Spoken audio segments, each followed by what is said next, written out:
do the function. Nope. I don't fuck with the fuck shit. Throwing on my dummy fit. Fuck it. I'ma pop out. Welcome back to your second favorite YouTuber. I'm J Shep Reacts. This is a video by Atozy. I want to say that's how you say his name. IRL streamer arrested for punching a cop. This was uploaded like 6 months ago. That's so crazy, y'all. Literally like 6 months ago. I want to say I started this channel like what, 7 months, maybe 8, because I think I started this channel like literally end of July, but then I didn't upload until like August 6th, if I'm correct. So yeah, but all right, let's go ahead and get into this. This IRL streamer was arrested. Wait. My bad, y'all. I gotta lock this. That way it don't do that little weird skipping stuff. For punching an officer in the face and nearly blinding him during a night out. And the insane part is this arrest may just be the least of his problems, as an entire government is currently building a case that suggests that he's a hidden partner in a potentially shady online casino. Are you from you?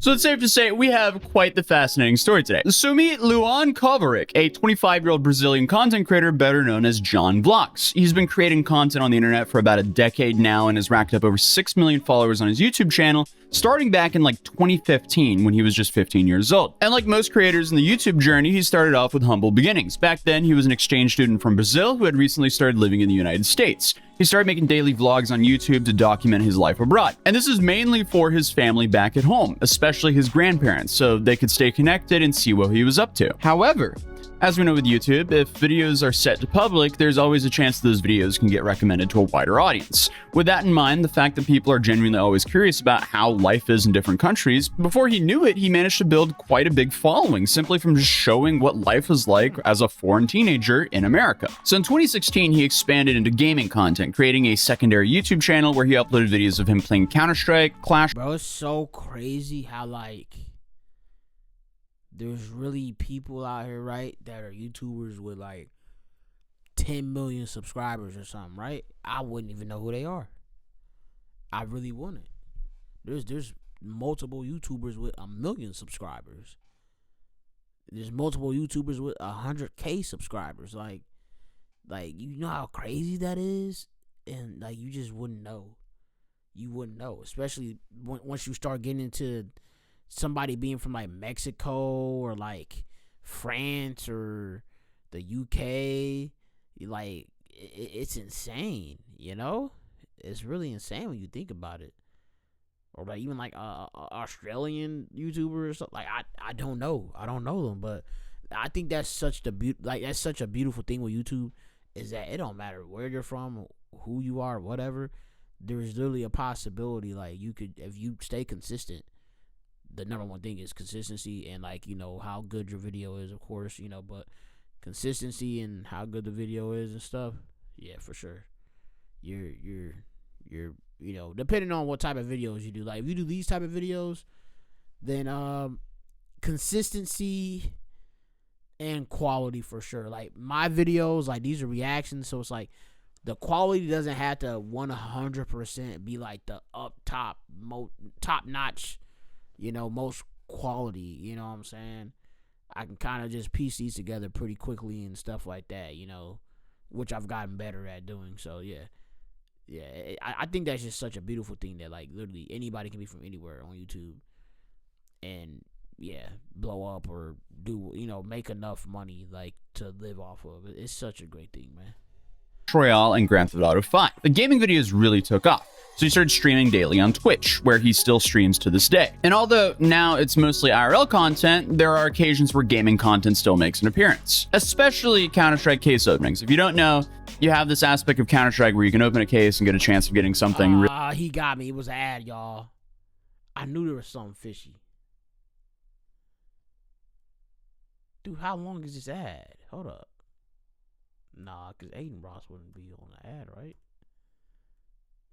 I don't even know, y'all. I don't know. He got me. It's around that because there's no way for you to actually cash out that money. Let's see. How big this is, the Counter-Strike skin market is on Instagram alone and over 20 million followers across all of his social media platforms. John Vlogs here. I'm actually Brazil. But recently, all of John's social media accounts became extremely quiet. And So Shit. This is where are you coming from? why did skip How are past you? it? Hey man, have a seat, man. Good, good. What's going on, bro? How are you? Ross. What's good, brother? How I'm you sorry, doing? What? How you doing, How man? you doing? Good, man. Good, good. What's Sorry. going on, bro? How are you? Hey man, have a seat, man. Hey, wait. Where are you coming from? From Brazil. Hey, chat. This is a real. Well, I'll let you introduce yourself, bro. Go ahead. Shit. What's good, guys? John Vlogs here. I'm actually Brazil. But recently, all of John's social media accounts became extremely quiet, and that's because of what happened one Sunday night in Croatia. The incident occurred on the night of June 8th, leading to the morning of June 9th, 2025. And this all happened on the Croatian island of Hvar or Var, I'm not sure how to pronounce that, in central southeastern Europe at around 3 in the morning. John and his friends were partying at a nightclub called Pink Champagne, which conveniently is located just in front of the police station.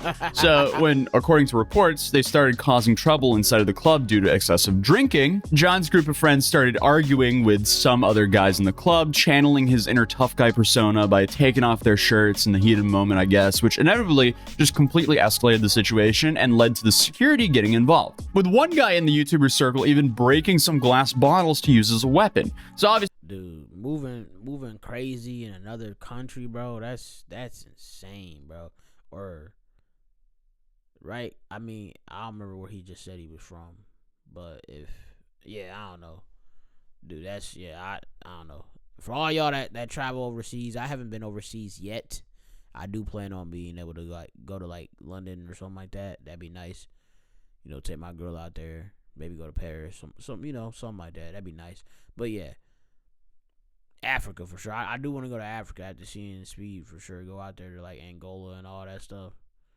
It looked nice out there. But yeah, going to another country and fighting that's nah. Or going to a country that you don't have citizenship in, like period, like it's no.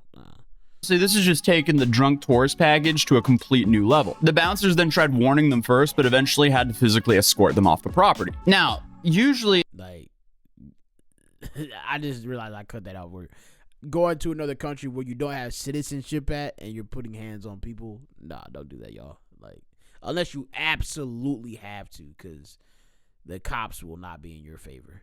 that would just be the end of it. You get kicked out of the club. You have friends for some reason who guides you towards your home, and then, you know, maybe grab some late night food, and then you sleep it all off. But obviously, you read the title of today's video, and that's not what happened in the slightest. Instead of just calling it a night and going home, the group started shouting at the security, causing an even bigger scene outside of the club. And remember, this is happening in front of a literal police station at 3 in the morning. So naturally, the cops, they showed up pretty quickly. According to one statement given by the police, when police officers approached them and introduced themselves, they began insulting the police officers with derogatory words. Then they completely ignored the order to stop the disturbance. And this is where John decided to do probably one of the dumber decisions of his life, because he allegedly punched a cop right below the eye.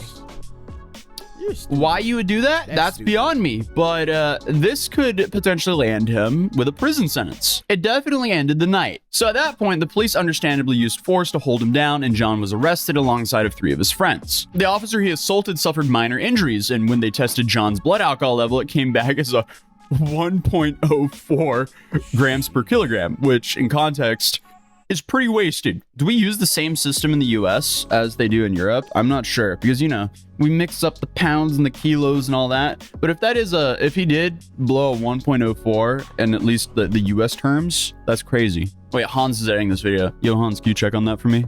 Yeah, so it turns out we use the exact same system actually, down to the measurements of gram per 100 milliliters of blood. And so just based on 5 minutes of research, so the main differences between the EU and the US is pretty much how hard you can ball before you hit GTA 5 stars behind the wheel. And even though when you physically injure a cop in Croatia, you can face anywhere from 1 to 8 years in prison, as it turns out, his punishment ended with just a fine for shouting in a public place, public indecency due to taking his shirt off, and insulting police officers. So only 2 weeks after the incident, John was released from custody. He posted a statement on both Twitter and Instagram claiming the whole ordeal, it was just a misunderstanding, and then after that announced that he was going to return to streaming very soon. However, the story does not end there, because while the Croatian media was focused mainly on covering the assault incident, you have a lot of Brazilian media coverage that revealed something way more significant, something that the Croatian media probably weren't aware of.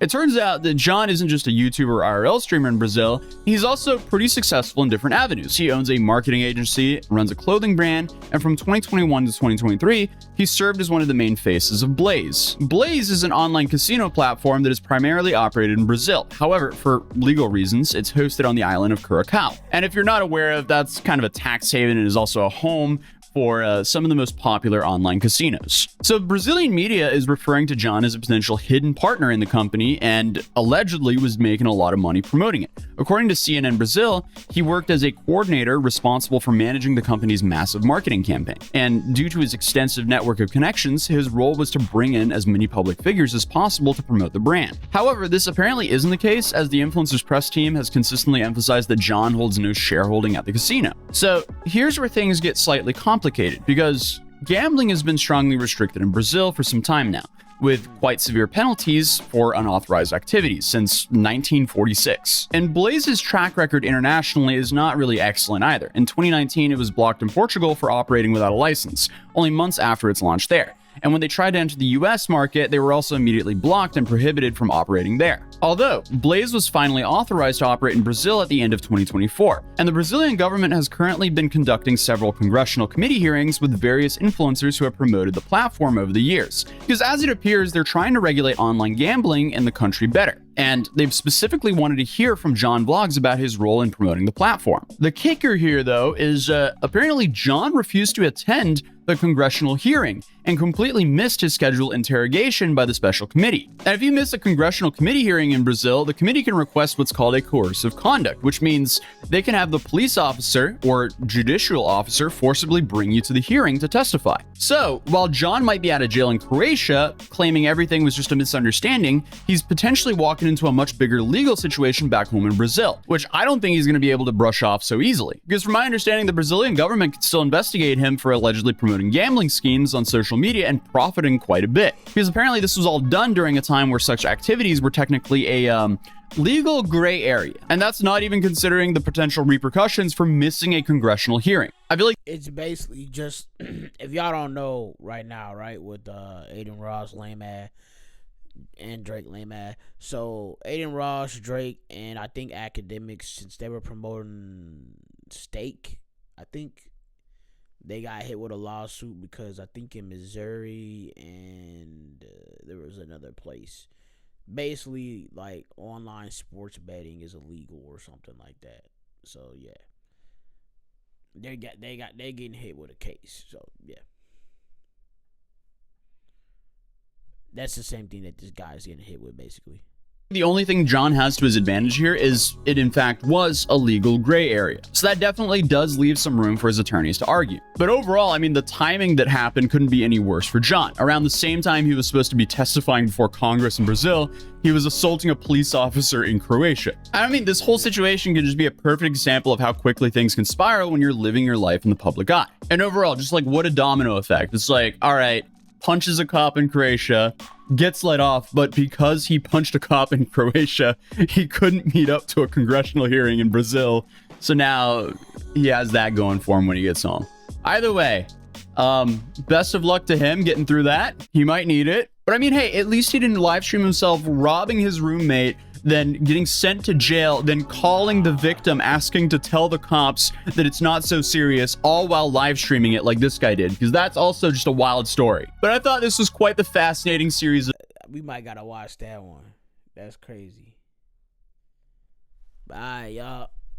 I hope y'all enjoyed that video. I like that video. It was a little short video, you know what I'm saying? I didn't talk as much as I normally do. You know, it's kind of like not too much to add in on that. But yeah. Sound like old dude definitely just got wasted and was doing some stupid. I don't understand how you get drunk and then you want to do dumb stuff like that. Like, huh? Like, I don't know, bro. But yeah, and then you're promoting gambling online and you didn't read up on your rules in your I guess not state, country. So yeah, I don't know. Anyways, go ahead, like, share, comment, subscribe, turn on the notification bell, listen to my music, all caps, J.Shep, or follow me at IamJShep3 on here, Instagram, and TikTok. Go ahead and watch some more videos on the channel, you know what I'm saying? I love you, I appreciate you, and until next time, Deuces.